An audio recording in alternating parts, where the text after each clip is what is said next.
नमस्कार. मी महेश जगताप तुमचं पुन्हा एकदा स्वागत करतो ऑप्शन ट्रेडिंग मराठीमध्ये. काल आपण ज्या प्रकारे अॅनालिसिस केलं होतं, की मार्केट एक अप मूव्हमेंट देऊ शकतंय, पण आपल्याला इथे ट्रॅप पण केलं जाऊ शकतंय म्हणून सांभाळून ट्रेडिंग करा. मी ह्या पद्धतीने तुम्हाला काल बोललेलो होतो. As expected market gap up open झालं. एक पहिली तर आपण मी इथे 30 मिनिटाचे कॅन्डल लावून ठेवलेले आहे. आधी आपण 5 मिनिटाचे कॅन्डल बघूयात.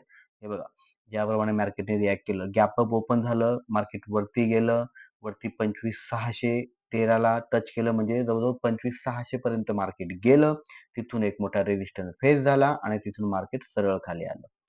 काय असतं, आपण जेव्हा एखादा इव्हेंट असतो तेव्हा आपण रिटेलर आपल्याला वाटत असतं की खूप मोठी गोष्ट घडणार आहे. आज जे काय आहे ते आजच कमवायला लागेल. उद्यापासून काहीच होणार नाही. आणि आपण ओव्हर एक्साइटमेंटमध्ये जाऊन काय करतो, हे बघा, गॅप अप झालं, रेट कट झालेले होते युएस फेडरलचे. गॅप अप झालं, नंतर मस्तपैकी वरती जायला लागलं. आता आपण जोरात कॉलमध्ये एंट्री केली आणि इथपर्यंत गेली, इथून मार्केट सरळ खाली आलं. बऱ्याच वेळा आपल्याला ट्रॅप ट्रेडिंग केलं जातं. म्हणून मी प्रत्येक व्हिडिओमध्ये काय सांगत असतो, की जोपर्यंत तुमचा सेटअप तुम्हाला सांगत नाही, जोपर्यंत आपण कामनेस एकदम शांतपणे मार्केट बघायला शिकत नाही, तोपर्यंत असे ट्रॅप होणे आणि त्याच्यामध्ये आपण फसणे हे चालूच राहणार आहे. ठीक आहे. हे बघा, आजचं जर तुम्ही ग्लोबल मार्केट बघितलं, आजचं आपण जर ग्लोबल मार्केट चेक करूयात. हे बघा, गिफ्ट निफ्टी रिफ्रेश करून घेतो.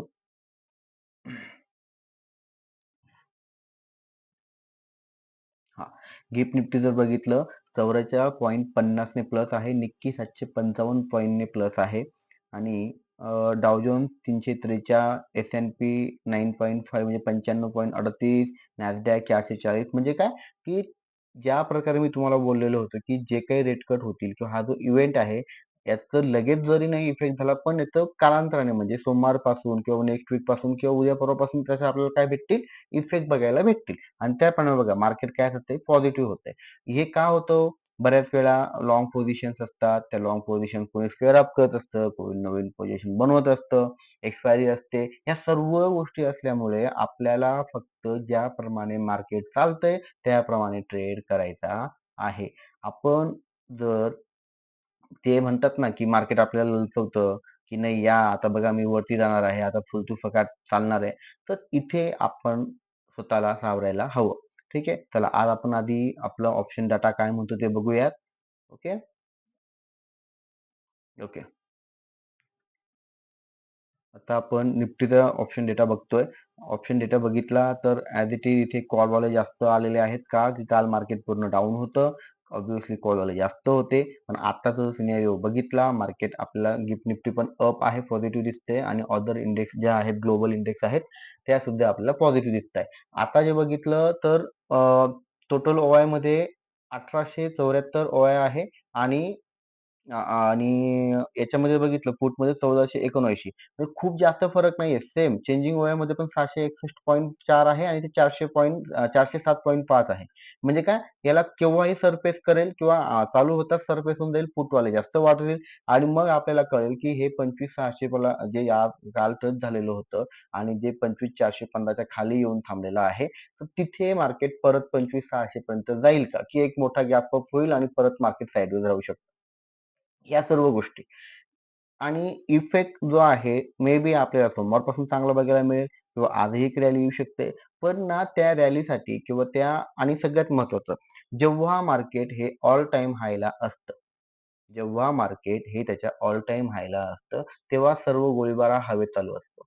ठीक आहे. वरती आपल्याकडे लेव्हल्स जरी आपण ओव्हर डाटाने चेक करू शकतोय, पण शेवटी कुठेतरी आपल्याला एक हवेत गोळीबार करायचा असतो. त्याच्यामुळे मी सजेस्ट करतो नवीन ट्रेडर्सला नेहमी ऑल टाईम हायला जर मार्केट असेल, ट्रेड करणे टाळा. जर तुमच्याकडे लेव्हल्स नसतील, आपली प्रॅक्टिस कशावर झालेली असते? लेव्हल्सवर. खाली सपोर्ट असतात, वरती रेझिस्टन्स असतात, मध्ये आपण त्यांना प्रॉपर मॅनेज करत असतो. आपला ओआय डाटा, पीसीआर. सो याच्यामुळे काय होतं, की आपल्याला एक प्रॉपर आयडिया येत असते. ठीक आहे. पण जर इथे वरती काहीच नाहीये, मार्केट इथेच खेळतंय, सो तिथे तुम्ही काय होतं, तुम्ही लवकर ट्रॅप होतात. लवकर. ठीक आहे. आणि जे मी तुम्हाला काल बोललेलो, की तुम्हाला जर रिस्क घ्यायचीच असेल, तर झालेल्या प्रॉफिटला समजा 10,000 प्रॉफिट झाला असेल तुमच्या मागच्या वीकमध्ये, तर तुम्ही 3-4 2,000-3,000 तुम्ही घ्या रिस्क घ्या. काही हरकत नाहीये. पण अशा इव्हेंटला सांभाळून ट्रेड करणं हे खूप गरजेचं आहे. रादर जर समजा एका महिन्यात तुम्हाला 4-5 दिवस चांगले भेटलेले असतील, मस्त प्रॉफिट झालेला असेल, तर फक्त मार्केट बघा. का रिस्क आहे. ऑल टाईम हायला आहे. ना लेव्हल्स आहेत, ना काही आहे. माझा प्रॉफिट छान झालेला आहे. मला आता ट्रेडिंग करायची नाहीये. ओके. मी फक्त बघेल नाही तर बघणार पण नाही. इतर कामं करेल. ठीक आहे ना. आपण मालक आहोत ना. आपण असं थोडी की आपण जॉब करतोय की रोज यायचं रोज ट्रेड करायचा आहे. नाही करायचं तर नाही करायचं. आज आपलं दुकान बंद ठेवायचंय. सिंपल विषय. ठीक आहे. सो आधी आपण बघूयात फिबोनाची प्रमाणे आधी मी फिबोनाची थोडी 1 minute. Okay. Market gap up open झालं. गॅप अप ओपन झाल्यावर आपल्याला इम्पोर्टंट जी लेव्हल असणार आहे. ओके. इम्पोर्टंट लेव्हल असणार आहे 25,494 म्हणजे एक 25,494-95 जे असेल आपला एक महत्त्वाचा सपोर्ट असेल. त्याच्या वरच मार्केट थांबलं आणि याच्या खाली नाही आलं, तर मार्केट एक अप मूव्हमेंट देऊ शकते. अप मूव्हमेंट म्हणजे 25,600 पर्यंत जाईल आणि 25,600 नंतर आपण आधी बघूयात ओआय डाटा. हे बघा 25,600 ला आपण कुठपर्यंत आलेत 25,650 ला पण टोटल चेंजिंग ओआय मध्ये इथे पुटवाले वाढताना दिसत आहेत 650 पर्यंत आणि टोटल ओआय मध्ये कमी दिसत आहेत. ठीक आहे. कॉलवाले जास्त दिसत आहेत. पण जसं मी तुम्हाला बोललो सिनेरिओ चेंज होईल. 8 वाजलेत. अजून थोडा वेळ आहे. 1-1.5 तास आहे. 1 सव्वा तास आहे मार्केट ओपन व्हायला. तोपर्यंत आपण बघूया. ॲज आपण बँक निफ्टीचं आपण कंपेअर केली.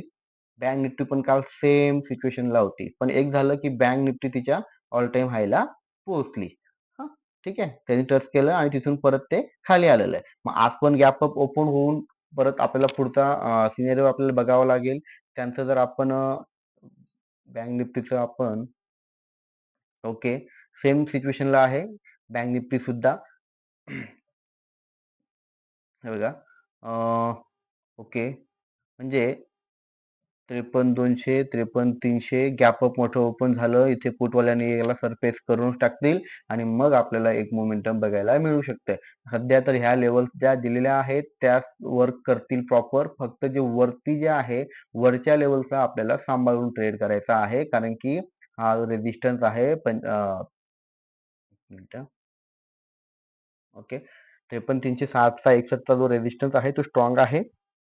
मार्केटला याच्या वर जर जात असेल, गॅप अप मोठं झालं आणि इथे कुठेतरी मार्केट सुरू झालं, तर मे बी तिथे थोडा वेळ मार्केट थांबू शकतं. तिथे एक परत कालसारखी एक मोठी परत एक आपल्याला कॅन्डल बघायला मिळेल आणि मग मार्केट तिथे थांबू शकतंय.